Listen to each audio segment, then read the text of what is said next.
আসসালামু আলাইকুম। আশা করি সকলেই ভালো আছেন। মানুষ সাধারণত একটি কথা বলা আছে যে তাপের দহনে মোমবাতি নিষ্পেষিত হয়, অর্থাৎ গলে যায়, এবং খাদ্য গ্রহণের মাধ্যমে দেহ সজীব এবং সুন্দর হয়। তবে আমরা কী ধরনের খাবার প্রতিদিন গ্রহণ করব? আমরা সাধারণত উদ্ভিজ্জ এবং প্রাণীজ উভয় প্রকার খাদ্যই গ্রহণ করে থাকি। তবে এর মধ্যে সাধারণত শর্করা, আমিষ, স্নেহ এবং ভিটামিন জাতীয় খাবার আমাদের খুবই প্রয়োজন, পাশাপাশি খনিজ লবণ এবং পানীয় খুবই প্রয়োজন। তো প্রথমত কথা হচ্ছে যে আমরা প্রতিদিন সাধারণত যে শর্করা বা কার্বোহাইড্রেট খেয়ে থাকি, তার উপাদানগুলো কি? তার উপাদান হলো ভাত। ভাত হলো একটা উচ্চ পরিমাণে কার্বোহাইড্রেট থাকে এতে, এবং ভাতের বিকল্প হিসেবে আপনি রুটিকেও চিন্তা করতে পারেন, এবং সরাসরি চিনিতেও কার্বোহাইড্রেট থাকে এবং শাকসবজিতেও কার্বোহাইড্রেট থাকে। আমাদের প্রতিদিন সাধারণত 415 থেকে 600 গ্রাম কার্বোহাইড্রেট খাওয়া একান্ত প্রয়োজন, কারণ এই কার্বোহাইড্রেটের মাধ্যমে দেহের তাপশক্তি উৎপন্ন হবে এবং দেহ কার্যক্ষম থাকবে, অর্থাৎ আপনি কাজের শক্তি পাবেন।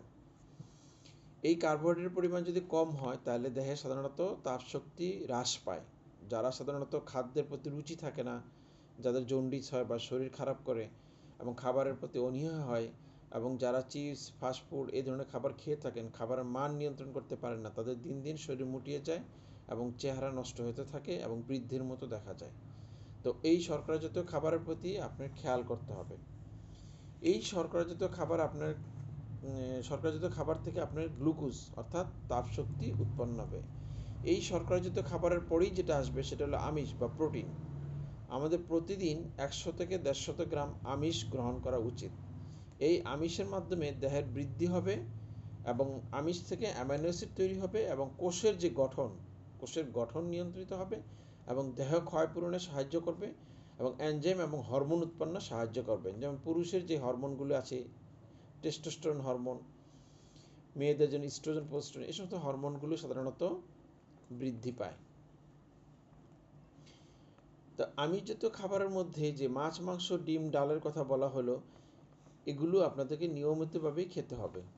এরপরে স্নেহ জাতীয় খাবারগুলোর মধ্যে হলো লিপিড জাতীয় খাবার। এটা সাধারণত 50 থেকে 55 গ্রাম আমাদের প্রতিদিন প্রয়োজন। এটাও তাপশক্তি উৎপন্ন সাহায্য করে।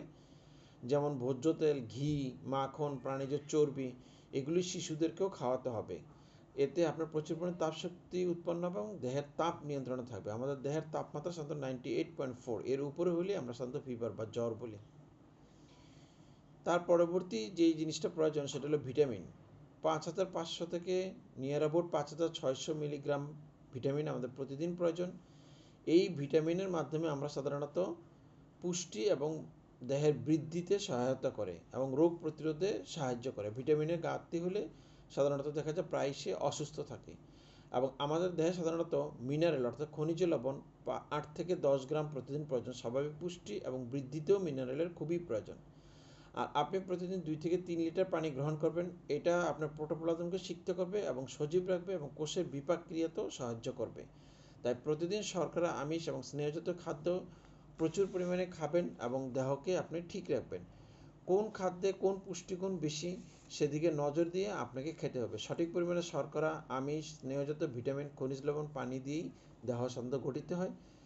যেই খাদ্যে কোনো ব্যক্তি স্বাভাবিক পুষ্টি ও প্রয়োজনীয় শক্তি সরবরাহ করে তাকেই আমরা সাধারণত সুষম খাদ্য বলি। অতএব আপনার শিশুদেরকে এই সমস্ত ফাস্টফুড, চিপস এবং বাইরের খাবার থেকে বিরত রেখে স্বাভাবিক খাবার গ্রহণ করে এবং কতটুকু মাত্রা গ্রহণ করবেন, এতে আপনি বৃদ্ধি পাবে, আপনার সাধারণত ত্বক সুন্দর থাকবে, আপনার 50-এর উপরে বয়স হলেও আপনাকে বৃদ্ধ দেখাবে না। এগুলো নিয়ন্ত্রণ করতে হবে এবং শরীরকে সুন্দর রাখতে হলে এই খাদ্য প্রাণের দিকে খেয়াল রাখতে হবে। আজ এই পর্যন্ত। আসসালামু আলাইকুম ওয়া রাহমাতুল্লাহি ওয়া বারাকাতুহু।